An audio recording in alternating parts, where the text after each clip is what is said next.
Bonsoir à tous. Bienvenue à l'Institut français de Finlande. Je suis Gaëlle Aurier-Bolâtre, je suis la directrice de l'Institut et je suis ravie de vous accueillir ce soir pour un café littéraire et le vernissage de l'exposition autour du livre d'Olli-Philippe Lautenbauer, Archipel. Alors c'est un mois un peu spécial en ce moment puisque c'est le mois où nous célébrons la francophonie, donc la langue française. Donc nous avons toute une série d'événements organisés à l'Institut et avec d'autres partenaires autour de la langue française. Il était vraiment important pour nous de faire un café littéraire autour d'un livre écrit en français pendant ce mois, et donc on a été vraiment ravis de l'échange avec Olli-Philippe Lautenbauer pour organiser cet événement ce soir. Donc Philippe Lautenbauer est un enseignant en traduction. Il est aussi photographe amateur, enfin quoique amateur, je ne suis pas vraiment sûre quand je vois les photos, mais voilà. Il est aussi musicien et donc écrivain, et donc ce soir il va nous parler de son livre Archipel, qui est construit autour de ses souvenirs d'enfance, souvenirs voilà, qui se déroulent comme un fil. C'est une lecture passionnante que l'on lit quasiment d'un trait, qui est guidée autour des 5 sens, qui donc relie un petit peu tous ces souvenirs les uns aux autres, mais il saura vous en parler bien mieux que moi. Et donc, ce livre, il a 2 entrées.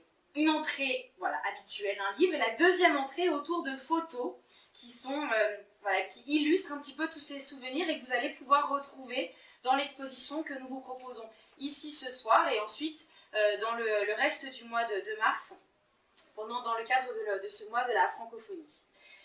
Pour vous présenter ce livre, il n'est pas seul, Philippe, ce soir. Il est accompagné de Sabine Kränker et de Kai Mikkonen, qui sont tous les deux maîtres de conférences à l'université de Helsinki. Sabine, spécialiste en autobiographie, et Kai, spécialiste en littérature et en art visuel. Et donc ils vont être là pour orienter un petit peu la discussion, pour pouvoir aussi interroger Philippe sur son œuvre à la fois littéraire et photographique. Je vous souhaite une excellente soirée parmi nous pour ce café littéraire. Je vous mentionne le concert de la francophonie la semaine prochaine à l'église sous Roche le jeudi 21 mars à partir de 19 h. Vous pouvez nous suivre sur nos réseaux sociaux pour voir comment prendre des billets. Et puis voilà, n'hésitez pas à échanger avec l'auteur et puis avec nos maîtres de conférences qui sont là aussi pour l'accompagner. Merci beaucoup, bonne soirée. Merci beaucoup Gaëlle pour cette présentation qui rend bien l'esprit de la chose. Je crois qu'on est complètement sur la même longueur d'onde par rapport au livre. En tout cas, merci à tous d'être venus, aussi nombreux. Ça va être un grand moment. Je vais me faire cuisiner par ces 2 personnes. Gentiment. Collègues donc à l'université, Sabine Kränker et puis Kai Mikkonen. Alors le livre, je ne sais pas, est-ce que je dois présenter quelque chose en général? Sabine peut le montrer là. Donc voilà le livre, Archipel, avec la partie texte, donc le sous-titre, le journal de bord d'une traversée de l'oubli en solitaire. Et donc ici on a le texte. Et ensuite quand on prend le livre dans l'autre sens, on a la même couverture, Archipel, avec le même sous-titre, journal de bord. Et ensuite on a les photos. Et en regard des photos, on a des petits extraits du texte, donc des phrases du texte. Voilà. Donc l'entrée photographie, en fait, forme une sorte d'archipel sorti du texte qui lui-même ressemble à une sorte d'archipel mais je pense qu'on va pouvoir expliquer ça un petit peu.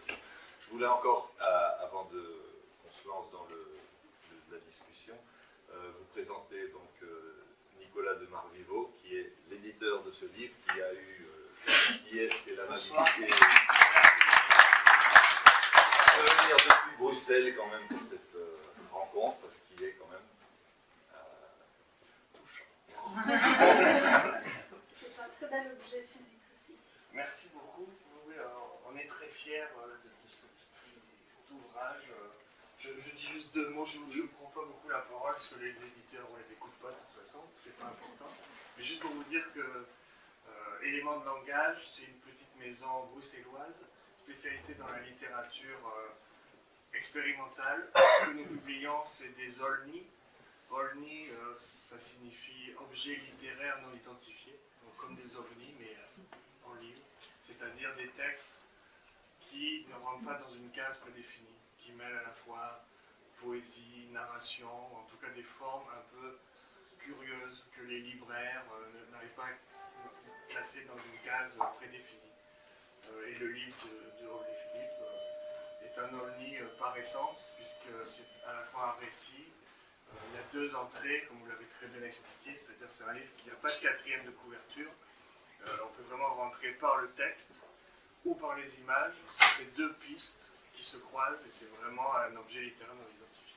Je n'en dis pas plus. Merci beaucoup d'être venu jusque-là. Kritos Palion. Merci. Merci. Donc, on va s'asseoir. s'installe. Tu vas au milieu? Non, parce que je vais être obligé de faire trop la tête. On va faire cela. D'accord. Donc, bonsoir aussi de ma part. Tu veux t'asseoir? Peut-être. Pardonnez-vous, nous allons nous tutoyer parce que nous sommes de bons collègues et amis des amis depuis longtemps. Olé Philippe, je te félicite de la publication d'Archipel. En lisant ce livre, j'ai eu l'heureuse surprise de découvrir ton talent d'écrivain personnel, de conteur et de photographe. J'aimerais bien commencer par le titre. J'imagine qu'une signification métaphorique que tu donnes à ce titre, Archipel, est un îlot mnémonique dont tu parles au début de la partie écrite de ce livre. En même temps, il y a dans ce texte aussi une dimension de récit de voyage, ou bien, si vous voulez, d'une carte routière mnémonique. Alors, pourrais-tu nous parler un peu sur le choix du titre de ce livre? À l'origine, le texte devait s'appeler quelque chose comme Mnémosis, et puis ça semblait beaucoup trop intellectuel et trop compliqué. Et je me suis rendu compte, en fait, au fur et à mesure que j'avançais dans l'écriture du livre, que ces souvenirs qui partent en fait d'odeurs, surtout, de sons, et à partir de ces sons, de ces odeurs, j'essaie de reconstituer des images qui avaient disparu en fait de la mémoire. Et ça formait une sorte de parcours comme ça entre des îlots de choses visibles, c'est-à-dire de souvenirs que j'ai vraiment, de visions que j'avais de ce que j'avais vécu dans le passé, mais que j'avais l'impression que ces îlots-là, ils étaient extrêmement stéréotypés ou figés, ou des images trop nettes en fait du passé. Et donc je me suis dit qu'en creusant un petit peu à travers des choses moins évidentes du type odeur et choses comme ça, je pourrais faire peut-être retrouver des souvenirs, d'autres images qui me viennent pas naturellement ou automatiquement à l'esprit. Et donc petit à petit, je me suis rendu compte que tout ça formait une sorte d'archipel de mémoire, d'archipel de souvenirs effectifs, visuels, et puis de souvenirs qui sont en dessous de la surface, plus cachés, et je pense que c'est pour ça que Archipel est venu à moi comme ça, de façon assez naturelle. Mais bon, j'ai appris récemment que le nom d'Archipel était aussi un manuel de FLE des années 80. Je ne sais pas s'il est au pluriel, c'est possible, mais je ne sais même pas si je l'ai eu à l'école un jour, mais il se peut qu'il y ait comme ça des réminiscences scolaires. Il y a une dimension maritime quand même, puisque par exemple le journal de bord d'une traversée de l'oubli en solitaire. Ouais. là, il faut rendre à César ce qui appartient à César. Cette phrase géniale a été inventée par Nicolas de Marlivaud, donc l'éditeur, parce que en fait, l'ouvrage ne comporte pas justement de quatrième de couverture. Donc il n'y a pas d'explicatif traditionnel à la fin du livre, ce qui fait que pour entrer dans cet objet non identifié, il fallait une petite accroche, une phrase qui permette de situer la chose. Et je crois que les termes qui sont là correspondent très bien à l'esprit du livre, parce que c'est une traversée, c'est maritime, oui. C'est une traversée en solitaire, parce que je crois que le processus d'écriture, c'est un travail solitaire, en fait. On écrit toujours seul, sauf cas extrêmement particulier, pédagogique de la chose. Mais je veux dire, on est seul devant sa page, on produit du texte, on cherche à construire quelque chose, et donc c'est un processus qui est quand même solitaire. Et c'est une traversée parce que, en fait, bon, le point de départ, c'est l'amnésie, hein, on dit traversée de l'oubli en solitaire. Et en fait, c'est un peu ce que j'ai essayé de faire, c'est de retrouver, à travers les odeurs, les choses comme ça, des souvenirs perdus, d'une certaine façon.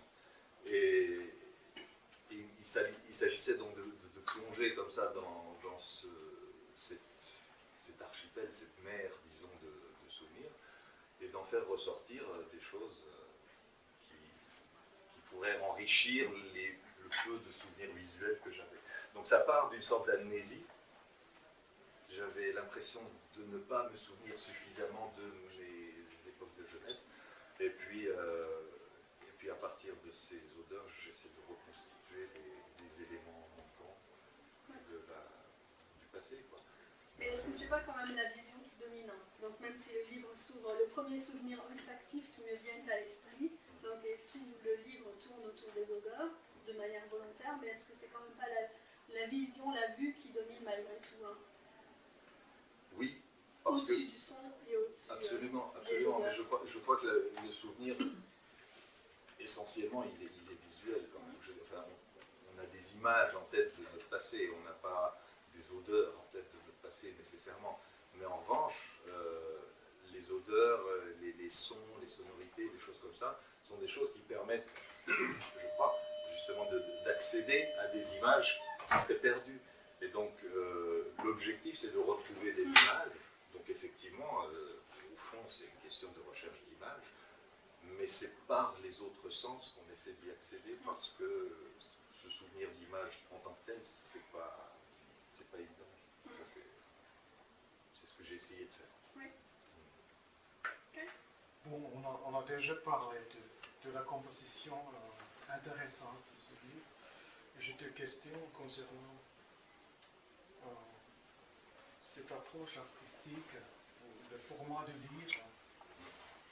Donc il y a quasiment deux tiers du livre qui est consacré aux souvenirs plus ou moins autobiographiques concernant ces mémoires olfactives, sonores et visuelles de ton enfance et de ta jeunesse, tandis qu'un tiers est un recueil de photographies. Ces photographies-là sont accompagnées de légendes lyriques. Une courte introduction écrite et un fragment de texte à la fin, un guise de conclusion. Ainsi, on peut dire que la fin du livre, ou les deux fins du livre, se trouvent au milieu du livre.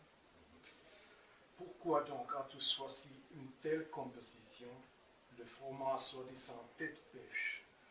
Comment es-tu arrivé à cette idée de réversibilité du livre et de lecture? Alors, en fait, il ne s'agit pas d'une décision purement mienne, mais on en a beaucoup discuté avec l'éditeur, comment est-ce qu'on allait travailler sur la forme du livre. J'avais dans l'idée à l'origine de faire un texte qui forme des archipels visuels dans la texture même du texte. C'est-à-dire qu'il y aurait par exemple un mot qui ressort et puis une forme d'îlot qui se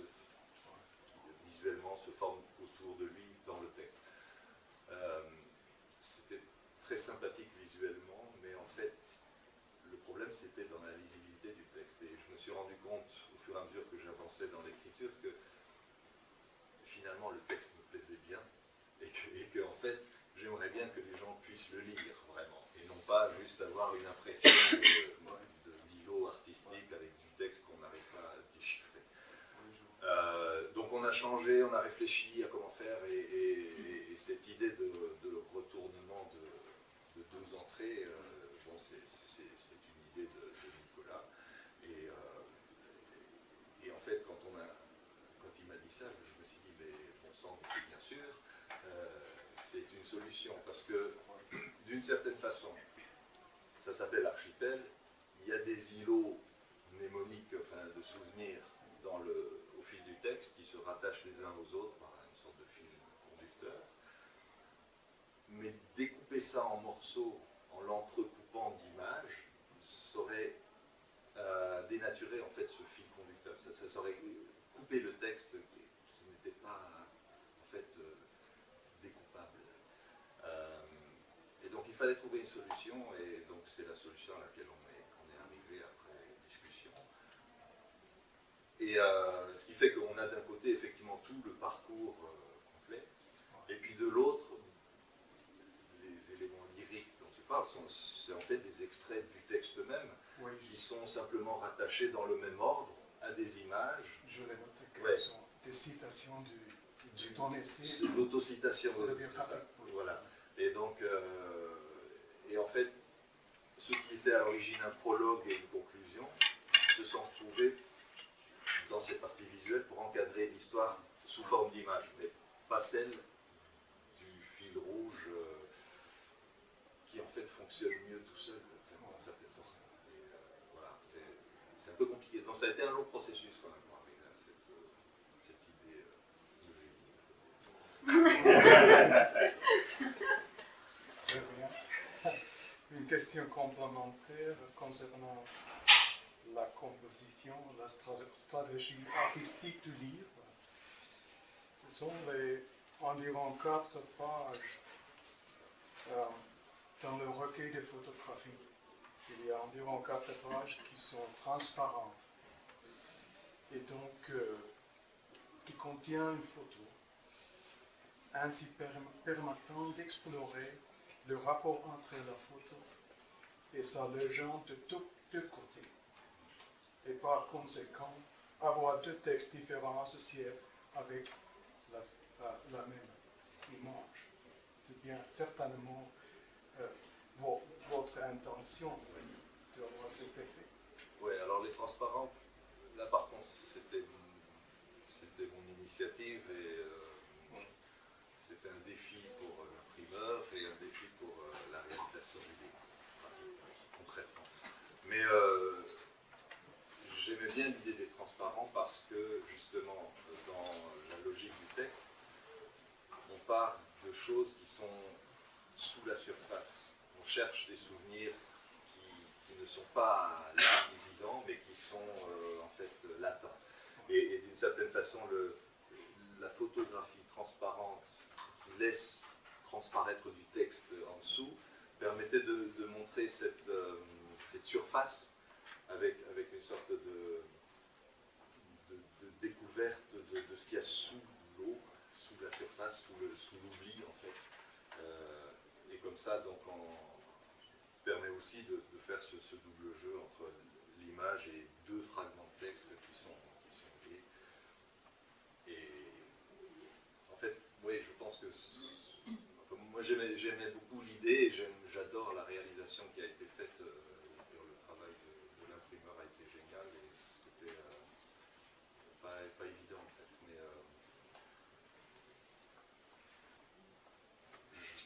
je pense que à l'origine je voulais même qu'il y en ait plus, mais finalement l'effet est suffisant avec les 4.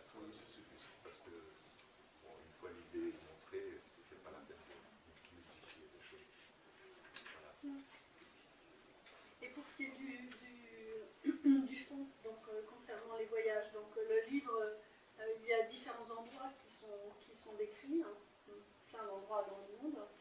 Donc est-ce que ça te semble Relever de la littérature de voyage, de l'exotisme, du citoyen du monde, ou les trois à la fois. Je dirais que... Pourquoi ces lieux? Ouais, pourquoi ces lieux?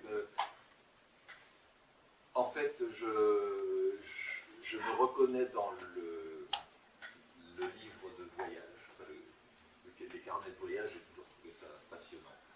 Parce que ça combine image, texte, et puis ça a été une source d'inspiration, je crois, assez importante. L'exotisme, non.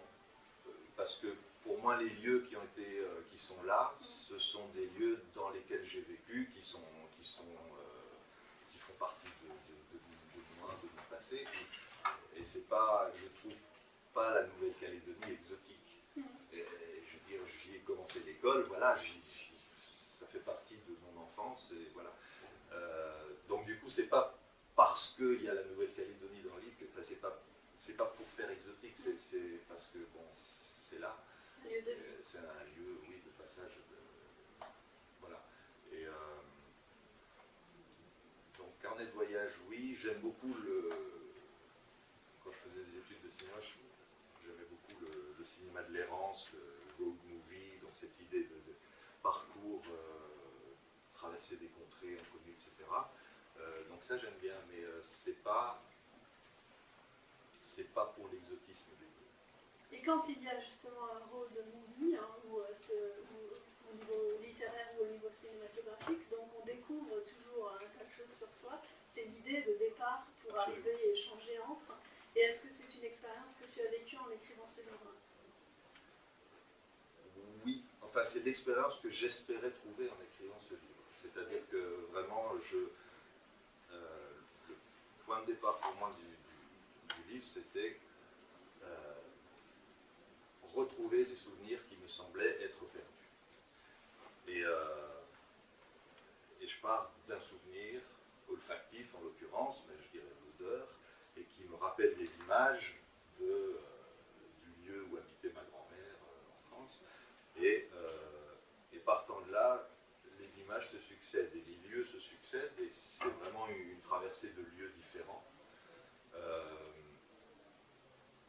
Et en même temps, l'objectif, c'est une recherche de soi, de ses propres souvenirs, de rendre les choses plus vivantes autour des images figées qu'on a de son passé.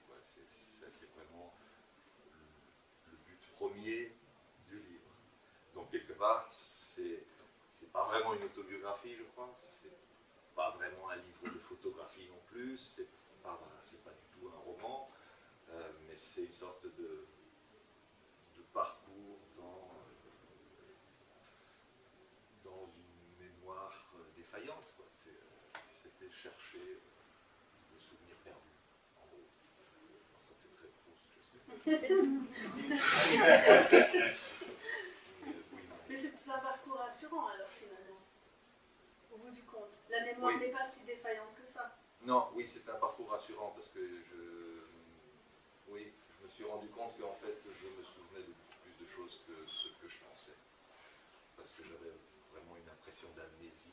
Et ça m'a un petit peu soulagé de voir que finalement, si en réfléchissant un minimum, on retrouvait beaucoup de choses en fait, autour des phares, des limites qu'on peut avoir. Peut-être on peut continuer sur la question du genre. Donc ce livre-là, c'est sans classification, c'est difficile, c'est impossible à identifier un genre.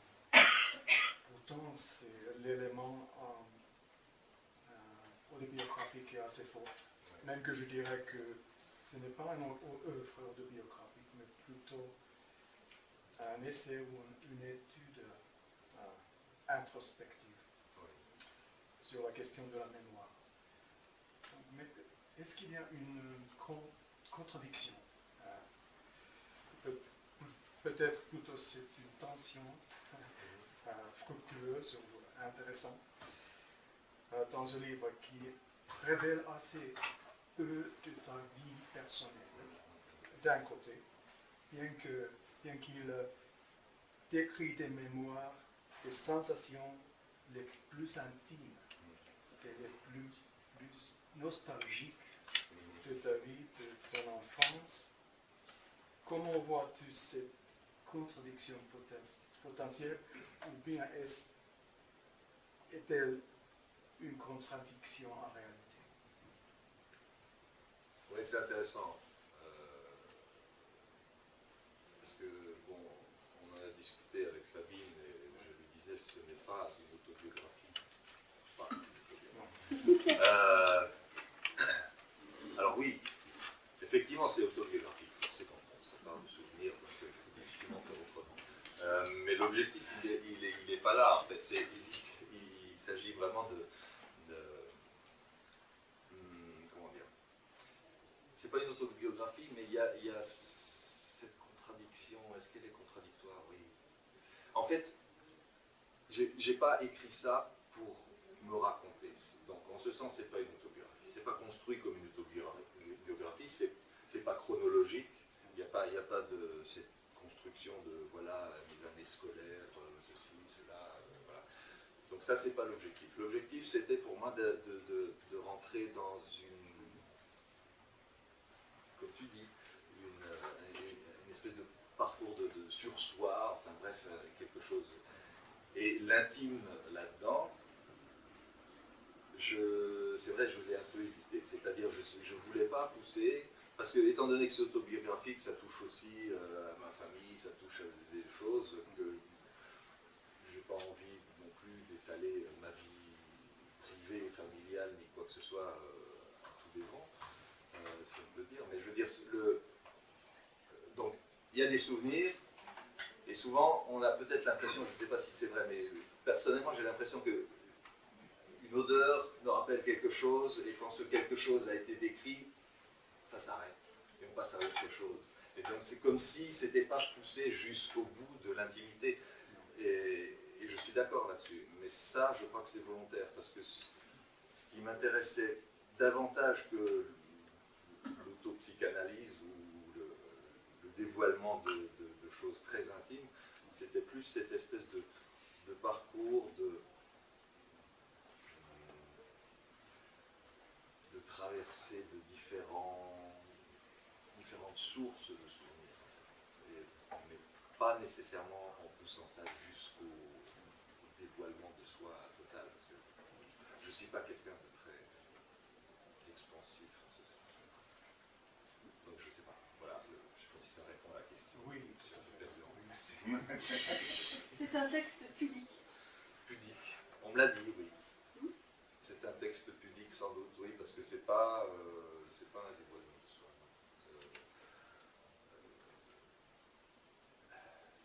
Moi, ce qui m'a plu dans le processus, c'était plutôt de trouver une sorte de rythme dans l'écriture. Et en fait, le contenu sert de support à ces espèces de rythme, un petit peu comme on parle dans le livre, beaucoup des vagues, de la mer. Bon, ça s'appelle archipel, c'est pas pour rien non plus. L'eau, un élément qui me semble merveilleux. Les vagues. Et donc les vagues, c'est un rythme. Il y a toutes les 7 vagues est plus grosse que les précédentes. Il y a un rythme dans la mer, il y a une respiration comme ça. Et moi, j'aimais bien dans le texte essayer de retrouver ce rapport en fait à l'océan aussi. Donc le rythme prime sur les questions qui viennent de...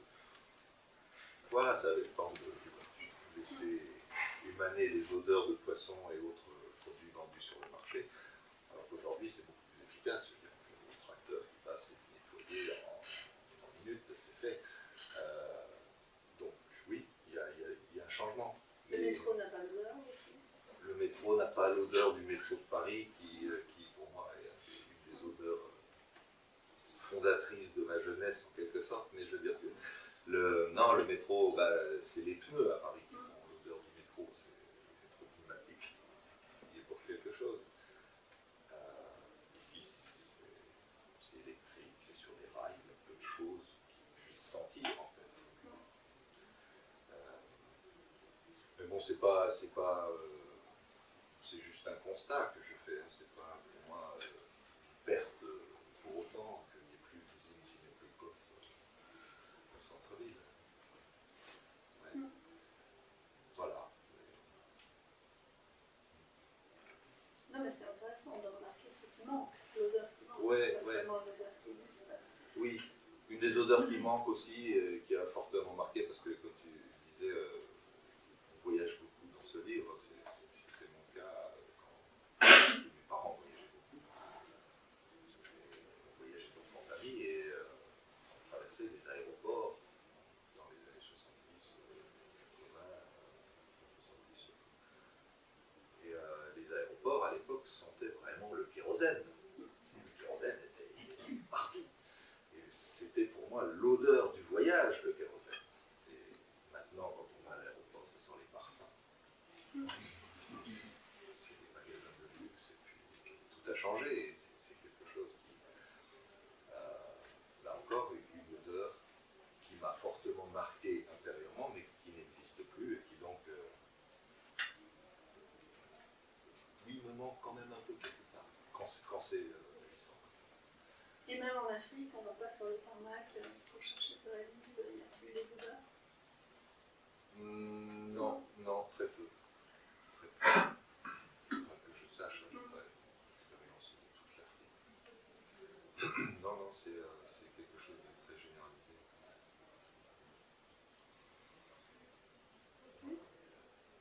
Est-ce qu'il y a encore du temps? Je ne sais absolument pas. Non, c'est fini. Les questions du public. Oui, pardon, oui, absolument. Oui. Voilà, ben, oui, écoutez, si dans le public maintenant il y a des questions, des choses qui titillent, n'hésitez pas. Oui, oui. Vous avez beaucoup voyagé. Je me demande, est-ce que l'écriture aussi est un voyage? Et en fait, je pensais au poème de Baudelaire, le Voyage, qui finit sur la mort. Après avoir beaucoup voyagé, il reste un grand inconnu aux morts du capitaine. Et en fait, je me demandais si cette scène que vous avez sur le pub, elle est à la fin du livre, mais est-ce qu'elle n'a pas été le déclencheur? C'est juste une question que je me pose comme ça, parce que ça peut arriver. Ouais. Là, ça n'a pas été le cas. En fait, D'accord. parce que, non, le déclencheur, c'est vraiment la première phrase du livre. C'est le premier souvenir olfactif qui me vient à l'esprit, c'est la guerre de Lyon. Et l'arrivée du train en gare. Ouais. Non, l'accident, la mort, ça a été la solution pour conclure. Il fallait trouver le truc. J'étais parti dans les odeurs d'hôpitaux et ça m'a semblé le moyen le plus simple, honnête, de conclure. Mais l'écriture, oui, est un voyage. Enfin, quand on commence et puis qu'on commence à rentrer dans le texte et puis qu'on avance, ouais.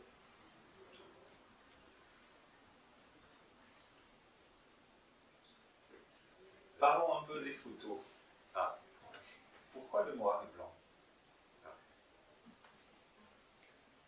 Alors, le noir et blanc, moi je crois que ce qui est bien avec le noir et blanc, c'est qu'on peut combiner des photos de tous les lieux du monde et les mettre côte à côte sans qu'il y ait de contradiction. Parce que la difficulté, je crois, de la couleur en photo, c'est que, vous savez, je veux dire, le ciel finlandais n'est pas comme le ciel du sud de la France, ni comme un ciel africain. Et ces coloris-là, si vous les mettez côte à côte, ça ne marche pas. Enfin, ça fait trop hétérogène pour que ce soit, pour que ça marche. Et d'autre part, bon, le noir et blanc, pour moi, c'est aussi... Il y a eu des recherches sur le noir et blanc qui disent que, en fait, sur la mémoire même, qui disent que en fait, l'être humain n'a pas vraiment besoin des couleurs, que le noir et blanc il est central et qu'une fois qu'on a ça, on reconstitue les couleurs automatiquement, plus ou moins. Et donc que le noir et blanc, il est plus viscéral, plus profond, il est sous la surface. Enfin, c'est quelque chose qui est révélateur de beaucoup de choses. Il n'y a pas besoin de la couleur pour en dire plus. Enfin, là, c'est une question de goût personnel aussi. Après.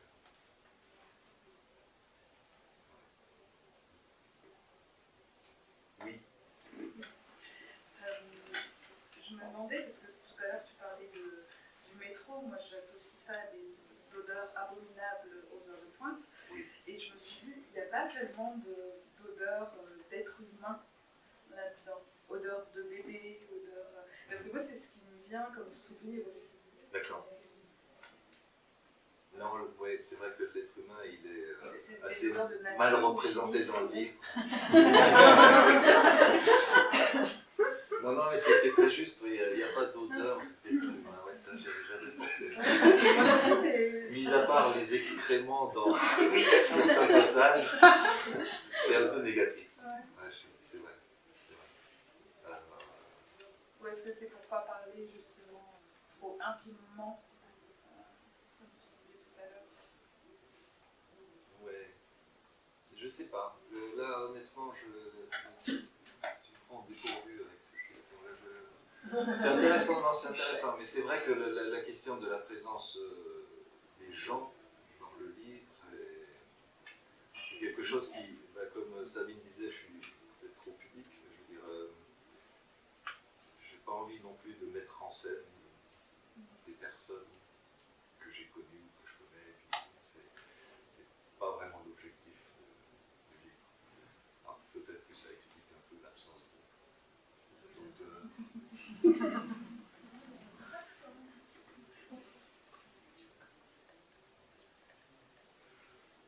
Voilà, bah écoutez, s'il n'y a pas plus de questions, après on peut en rediscuter si vous voulez. Moi, ce que je vous propose, c'est que maintenant. Alors, les photos du livre Archipel sont dans le couloir derrière. Donc, ça fait un parcours, c'est le fil conducteur, c'est tout ça. Et puis, là, ici, vous avez quelques photos